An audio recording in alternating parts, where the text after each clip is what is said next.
We're good. Okay, I have this prepared, and I'm oh yes, a microphone.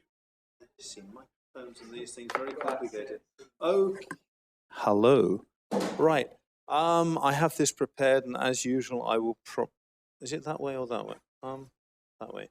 Okay. I have this prepared, but I'll probably deviate from it. Right.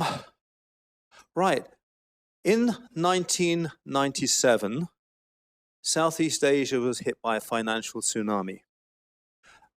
In a matter of weeks, the Malaysian ringgit and the Thai baht lost about 40% of their value. In Indonesia, the Indonesian rupiah lost over 80% of its value. Banks closed, businesses closed. Those banks were not bailed out. People who had done what their parents told them to, what we'd all been taught to do, you know, study, get a job, save up, buy a house, and so on, they found all of their plans were being dashed. People who'd sent their kids or were planning to go overseas to study suddenly couldn't. And this left a big impact on the people of the region. We've seen similar things in longer timescales in places like Zimbabwe, in Venezuela, and it's always a big problem. Now, affluent people, hello, what happened there?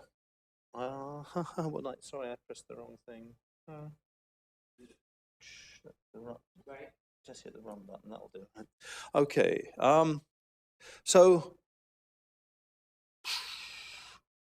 Okay, so in Malaysia, let me give you a kind of profile of the people of the region. Approximately half of the population only have cash savings. They are not looked at, they do not have access to any kind of investments, any way of preserving what they have saved. The affluent, of course, in every society have all kinds of means of saving, ways of preserving their wealth. And one of the biggest ones of these is gold, right? Now, after the financial crisis, one of the co-founders of Hello Gold was the chief financial officer of the World Gold Council. As a result of his job, he had oversight of Spider Gold, which is the world's largest gold ETF. And he could see firsthand how institutions and the affluent were able to put their money into gold to preserve their wealth during times of crisis. And he was able to see how that happened through the 2008 financial crisis.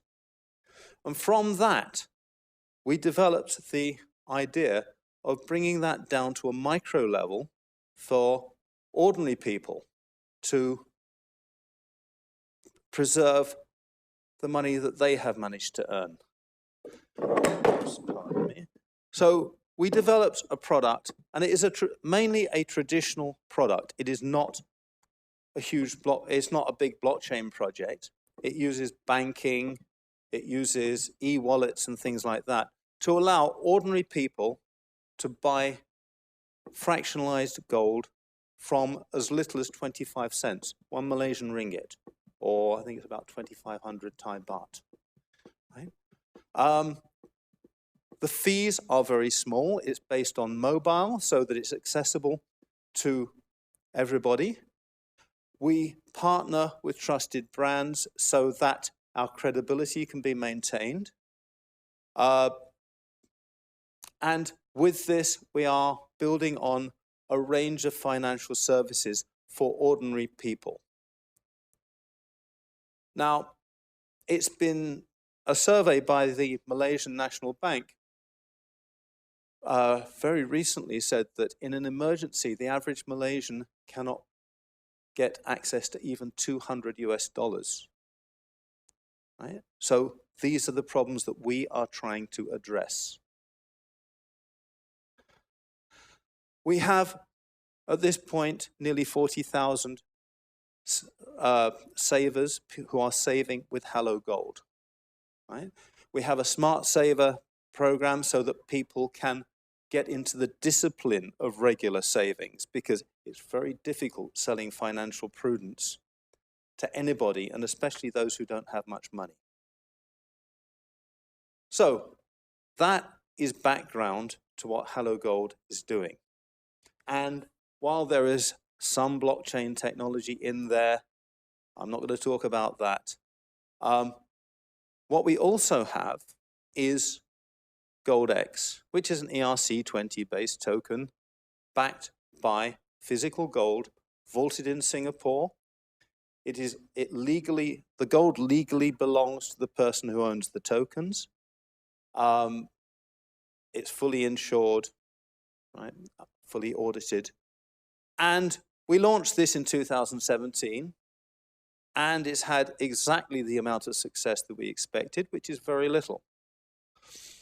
And basically, in the crypto space, I see two kinds of people. The people who do some work, get paid in crypto, but it's not their main income, so they just hold it. And then there are the people who trade, right? And they're looking for margin trading here, there, and everywhere. And neither of those kind of people are going to put anything into gold, right? And Digix, who are a bigger name, although we launched first, have found exactly the same problem. And to be honest, it doesn't really worry us because it's not our main business, right? We are looking to help average people in specific countries where we have legally registered operations. But one thing that is kind of important to me, and I'm a coder, I'm not a marketing guy, is that I have been involved with the Ethereum community since late 2015. In this community, I have met a lot of great projects. I've seen people who, some of these projects are US-based, some of them are international. And in my view, if you have raised money for a project, you are trying to achieve a specific goal. Keeping that money in Ether is not a particularly good thing to do, as the roller coaster ride since late 2017 up until now, or even in the last week or two since Corona's been getting bigger, right? It's showing very well that you cannot do any kind of financial planning based upon crypto. If your project is not US-based, I would also say that probably the US dollar is not the right thing for you. And so, based upon the fact that I have close ties to the Ethereum community, and I've got close ties to a lot of the blockchain for social impact projects in the Ethereum community, we would basically like to ask, can we help you? We have tokenized gold in ERC20 form. We have also done work on ERC721, tokenized equivalent to gold bars. We are a legally registered entity, so we can have legal contracts with anybody that wants to put some of the money they have raised into gold. The gold is vaulted in Singapore in an internationally recognized vault. The gold is always in PAMP, 1 kilo bars, and you get extremely good prices on it. So if anybody is interested in putting some of the funds that you have raised for a social or financial impact project into gold to preserve the value, right? I'm not pushing it, but we're here to help if anybody would like it. That's it. If anybody has any questions, I'd love to try to answer them.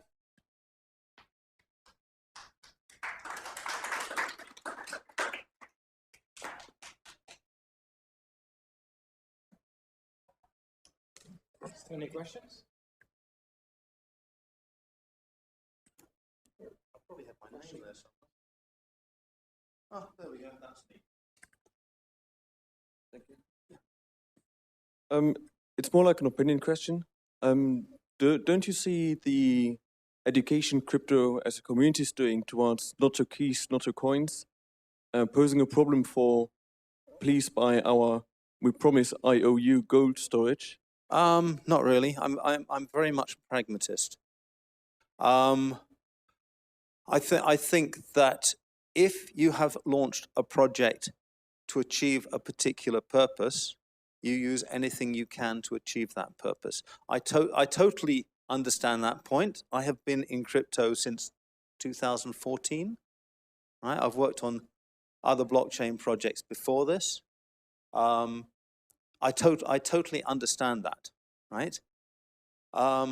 In my view, you use blockchain where it is appropriate to achieve what you want to, right? In terms of the tokens, we will design a token to do exactly what you want it to. So from that point, it would be your tokens, but obviously being asset-based, it still has to be linked to something in physical storage. But there again, if your project is shifting grain across Africa, equally, something on the blockchain is linked to the grain moving across Africa, right? So yeah. So I mean, my main point is that blockchain is not a religion, right? You use it where you can use it to have the kind of transparency that you want, right? And if we can work with you, great.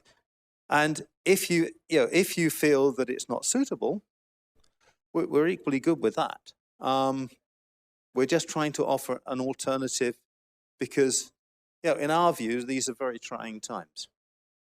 Can I add something? Because I was thinking it might be just like a brain fart or something, but maybe for capital safe haven, maybe a derivatives market might be interesting where you basically just follow the price of gold through decentralized oracles and the busting of a bank doesn't really influence the asset base, so to speak. Well, you can. We wouldn't be able to help you with that. Okay, Hello Gold is based in Malaysia. We are about to move into Indonesia. These are both Muslim markets, and we have to be Sharia compliant. We cannot sell you any kind of derivatives. Okay. We can only sell you what is physically there, right?